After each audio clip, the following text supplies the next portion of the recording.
Russia's invasion of Ukraine began as a story of military aggression. A larger power invades a smaller one.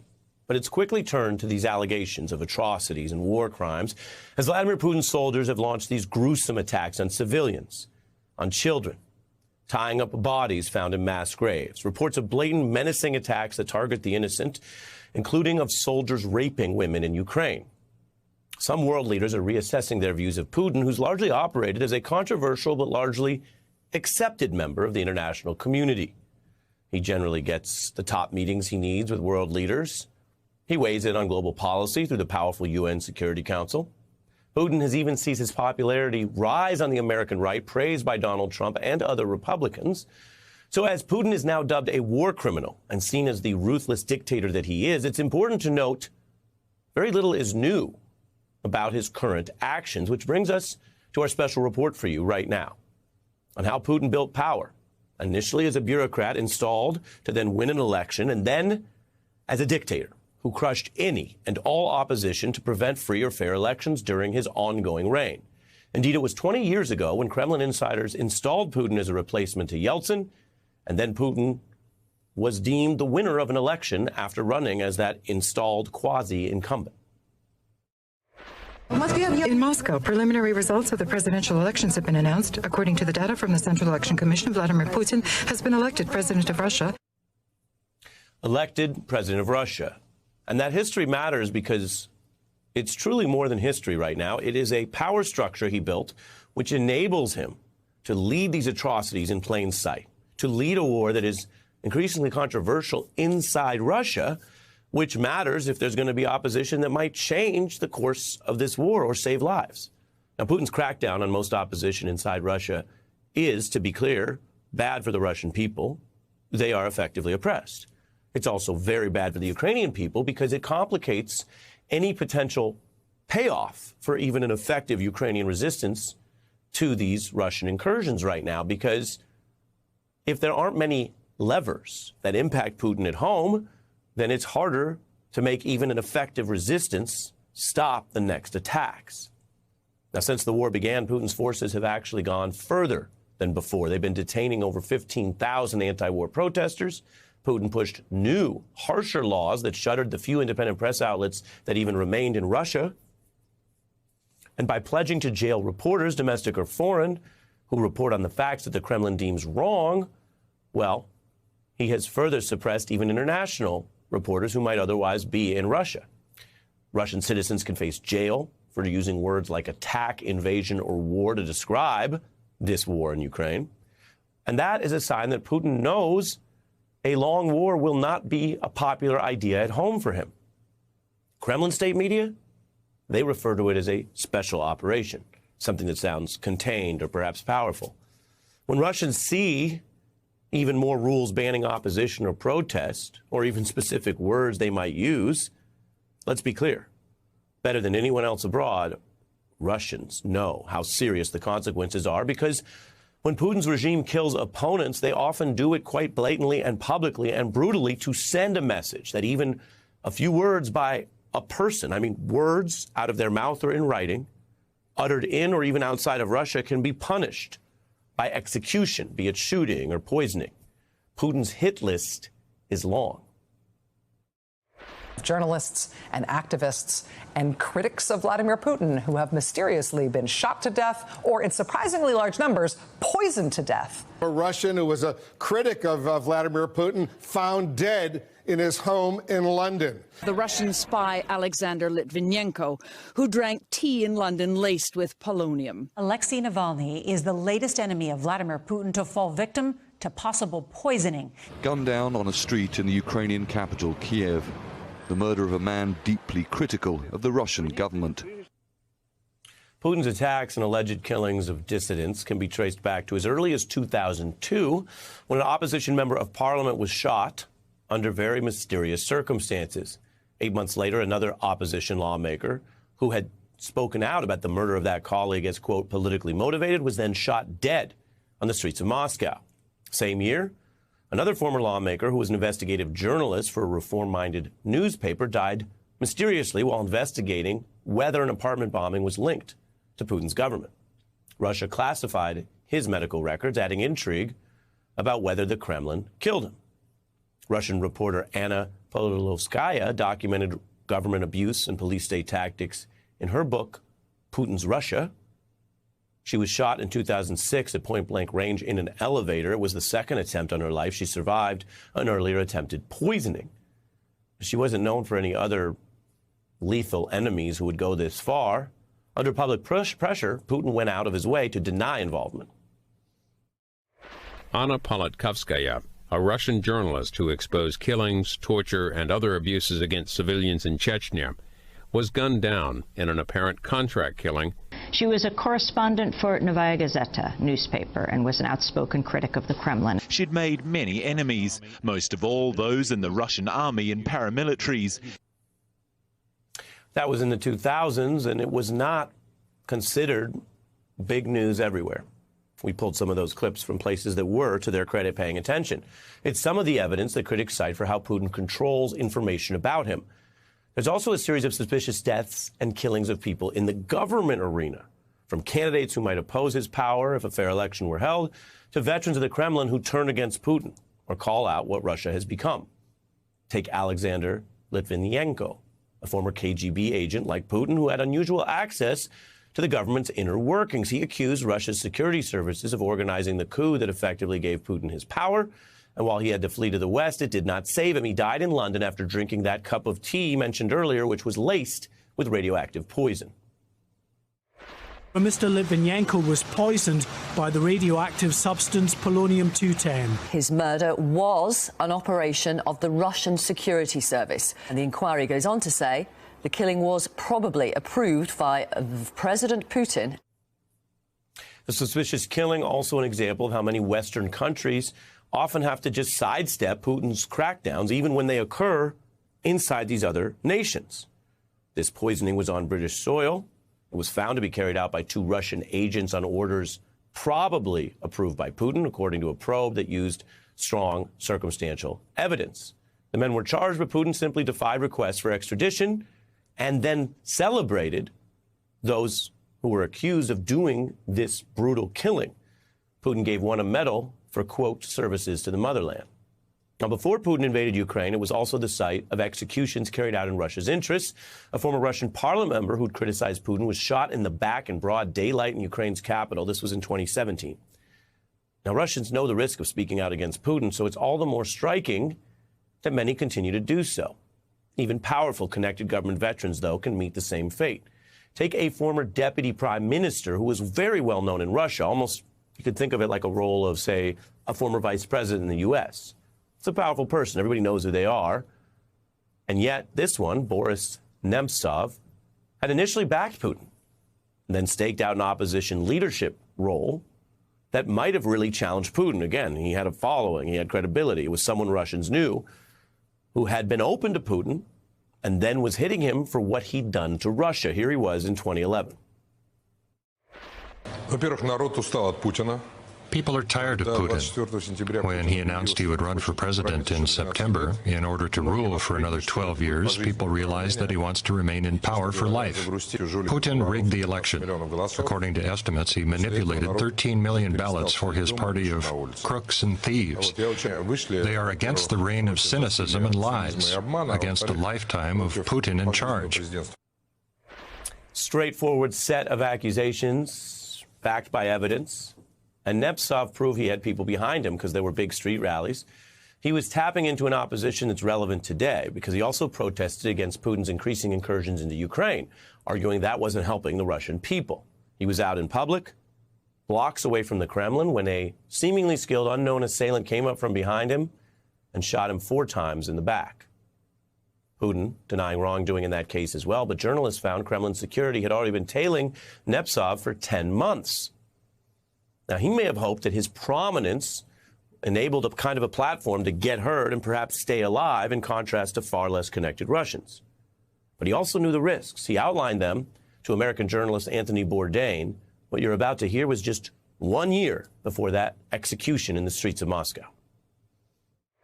Critics of the government, critics of Putin, bad things seem to happen to them. Yes, unfortunately, existing power represent, let I say, Russia of 19th century, not of 21st. If you have good relationship with Putin and his people around, you have a chance to raise money, to be successful. But if something happened between you and Putin and you and governor, you will be in jail. It's very easy. In any government, the power over policing is always susceptible to abuse. In Russia, Putin uses the police to destroy his opponents quite regularly. One KGB veteran said Putin's government is using the special service to just liquidate its enemies. And when Putin can swiftly disappear people, he does. Now, some have survived attacks, bringing notoriety that could raise the cost of trying to kill them again. Some Russia experts say that is what may be keeping Alexei Navalny alive right now. He's probably the most prominent opposition leader to Putin today. He's showed courage in taking him on and building a constituency. For example, 6 million people follow his political messages that he shares on YouTube. Millions more appear to back him in Russia. He's held big rallies. He formally ran for president in a system where elections are supposed to be set in advance by Putin. And he has combined domestic credibility with growing international interest, making his case against Putin in Russian and English. These are people who are trying to steal my country, and I strongly disagree with it. I'm not going to be, a kind of speechless person right now.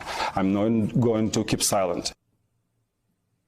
That's a message across Russia and throughout the world, and Vladimir Putin is clearly afraid of Navalny's reach.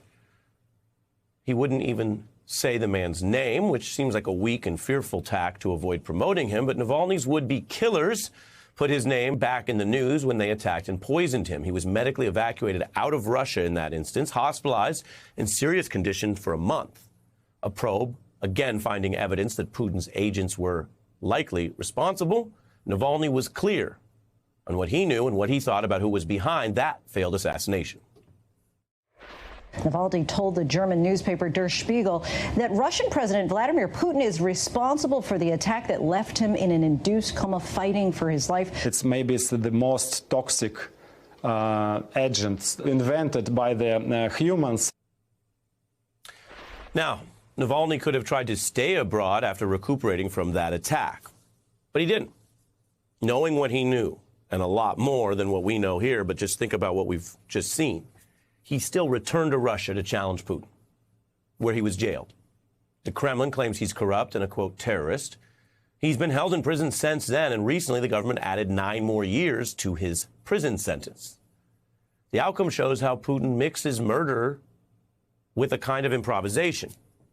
He'll kill you when he can. If Navalny had stayed abroad or quieted down, well, he might have kept his freedom. But when he returned, Putin adjusted the plan to imprison him, potentially forever, avoiding the creation of one more famous martyr, perhaps. And he was just seen within the last month looking quite gaunt in a courtroom. You see here, human rights experts say the whole case is a sham, another political crackdown and abuse of the government. Now, there are other cases that follow the pattern where poison is used to remove opposition, even if it does not kill. Putin has long tried to control Ukraine. And when a candidate there was deemed too critical of Putin in that country's 2004 election, he was poisoned and left here, badly disfigured afterward. Russia denied any involvement at the time then. Journalists, opposition figures, government veterans, and even candidates in other elections in other countries have seen this fate. That's the type of target that Putin has went after and killed for years. And many have tried to treat him as a kind of a world leader who could be reasoned with amidst all this. Some have suggested he's a smart and great leader, as Donald Trump's Republican Party had spent years claiming, although that looks pretty tough to square with the history you just saw or the last few weeks in Ukraine. The record also shows what Putin really is. Contrary to Trump's claims, Putin is the opposite of a great leader. He's a murderer. He uses brute force to bend even very powerful people to accept him, even abroad. And he's clearly intimidated many powerful people. Now, in rare cases when people who are far more powerful than activists or writers stepped up to Putin, when someone with more resources said they were going to draw a line, what did Putin do? Well, this is also telling and important as the world considers this challenge right now. We know billionaires are quite powerful everywhere, but especially in Russia, where a network of government-connected billionaires, or oligarch, a term that's been batted around for years, those billionaires act like kind of a shadow cabinet. And the one-time leader of that group, Mikhail Khodorkovsky, was an oil tycoon and the richest man in Russia. This was back earlier when Putin was consolidating power in 2003, and that billionaire decided if anyone was going to draw a line in public, he was the one to do it, and he could do it. And at a meeting with Putin, he criticized government corruption and other issues to Putin's face. The image you see there is striking. Khodorkovsky reasoned that he was basically above reproach. He was not a writer or a journalist or an activist who might just be disappeared. He had oil wells. He had planes. He had lawyers. He had high-level links to this government. Putin reasoned otherwise. The Kremlin orchestrated the swiftest government takedown of a billionaire in the history of the world, collapsing the man's company, seizing and freezing all his assets, arresting him on supposed fraud charges, and throwing him into court, you see there. Khodorkovsky was literally whisked from his own plane into prison. He was tried in a glass cage in court in public for all Russians to see. That's the cage there. Now think about this. Putin did not proactively plan the billionaire's show of defiance. He didn't know that was coming. But when it happened, he used it as a strategic dictator to send a message that he hadn't been able to send before in that way, that no amount of money or connections can save you if you cross him. Faced with lemons, Putin made a kind of dictator's lemonade.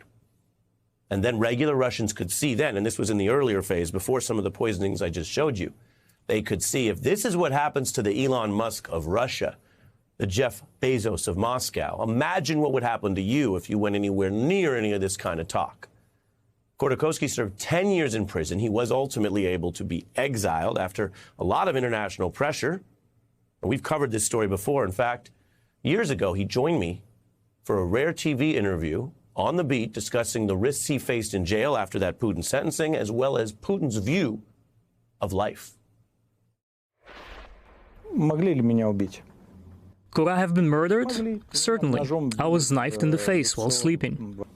This is a man with a very particular view of life, a view typical of special services operatives or gangsters. If you show willingness to negotiate, it means you're weak and must be squashed. Khodorkovsky faced that gangster rule and now lives life in exile. Others continue against all odds. There's an opposition leader, Vladimir Kara-Murza, who survived 2 poisoning attempts that he says were ordered by Putin. To its credit, the U.S. Congress invited him to testify about Putin, using that power and prestige of a committee hearing and putting it on the public record, where he was able to issue some warnings that have only grown more dire over time. This was 6 years ago. After taking over or shutting down independent television networks in the early years of Mr. Putin's rule, the Kremlin now controls all national airwaves, which it uses to rail against the outside world, as well as Mr. Putin's political opponents at home, who are denounced as traitors, foreign agents, and enemies of Russia. Those who oppose Vladimir Putin's regime risk not only their well-being and their freedom, they also risk their lives. This brutal authoritarian blueprint has been out there for years. Abroad, some can look away. At home, Russians know the score. The news tonight, the man you just heard there, Mr. Kara-Murza, was arrested today in Moscow. Charges still unknown. It's the same day that he decried Putin's war in Ukraine and the team behind him as a regime of murderers in a newly released video. There is a terrible symmetry to all of this, because the worse that Putin's forces perform in this war, the more urgent his crackdowns become, because his grip on power is based on certain lies. To keep power, he must always prevent the truth about his government from getting out. And yet these people continue to speak the truth at great cost. There's no quick or easy solutions here. But the truth is clearly vital. It may be what still scares this powerful, lethal leader the most. Think about that. Vladimir Putin has nukes and guns and an army, and he is scared of the truth, scared of these brave people you've seen. The truth is what he takes the greatest effort and risks to contain. And the truth is Putin is a murderous dictator who kills opponents and launches wars. And now, what has been documented and known for so long may finally be taken more seriously because of this terrible war, because of the more strict international scrutiny. And perhaps that will just be a start to a world that faces this dictator down better and stronger. And that world leaders might summon perhaps a fraction of the courage that so many less powerful, more vulnerable Russians and critics have already shown.